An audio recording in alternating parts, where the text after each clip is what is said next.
Bonjour à tous, petite présentation rapide et sommaire de ma dernière acquisition, une perceuse à colonne sidérique que j'ai trouvée sur Le Bon Coin pour à peu près 180 €. C'est une perceuse qui était équipée à l'origine d'un moteur 380 volts qu'on voit ici, donc un moteur à double enroulement d'Alander qui, quand on modifie le couplage de triangle en étoile, ne modifie pas le voltage mais uniquement la vitesse de rotation. C'est un moteur bivitesse. Ça m'arrangeait pas du tout, puisque j'ai, comme beaucoup d'entre nous, le 220 volts monophasé. J'ai donc acheté un moteur chez Meka24 pour 80 € à peu près, qui est un moteur monophasé, 1500 watts, donc 2 chevaux, qui tourne à 1500 tours minute. Bon, évidemment, il a fallu modifier un petit peu, enfin bidouiller un peu pour brancher tout ça ensemble et que ça marche bien. Bon, c'est un peu bidouillat, mais il n'y a pas de souci, tout est bien isolé à l'intérieur, j'ai pris vraiment aucun risque. Donc il n'y a pas de problème, j'ai vraiment fait les choses propres.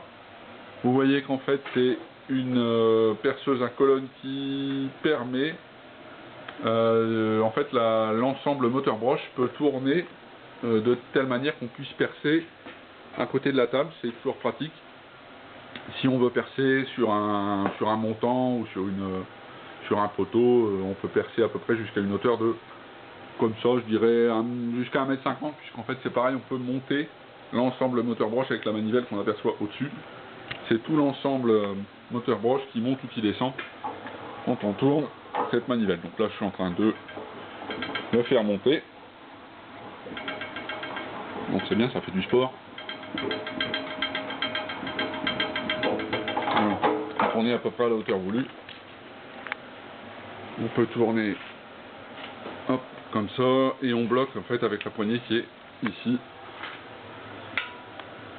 Voilà, donc là je peux plus monter, je peux plus descendre et je peux plus faire tourner la broche. Donc c'est une machine aussi qui était équipée à l'origine d'une petite douille pour mettre une ampoule. Donc on a le style ici. Évidemment, alors, si j'ai pas mis le courant, ça marche moins bien. Voilà.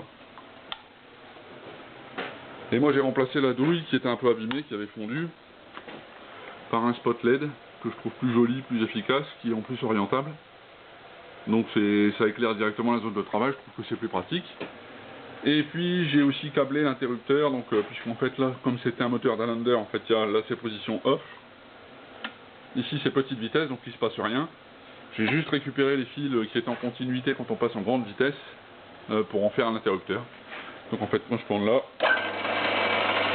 ça démarre la machine.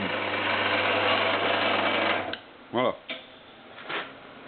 Il y a en fait, on peut descendre sur une hauteur de 11 cm, c'est pas négligeable. Et il y a un système de butée qui est assez pratique. Bon, quoique très basique. On actionne en tournant la petite vis ici. Donc tout le monde aura compris qu'évidemment si je règle sur 6 cm, je ne peux descendre la broche que de 6 cm. Voilà. Et bien merci à tous.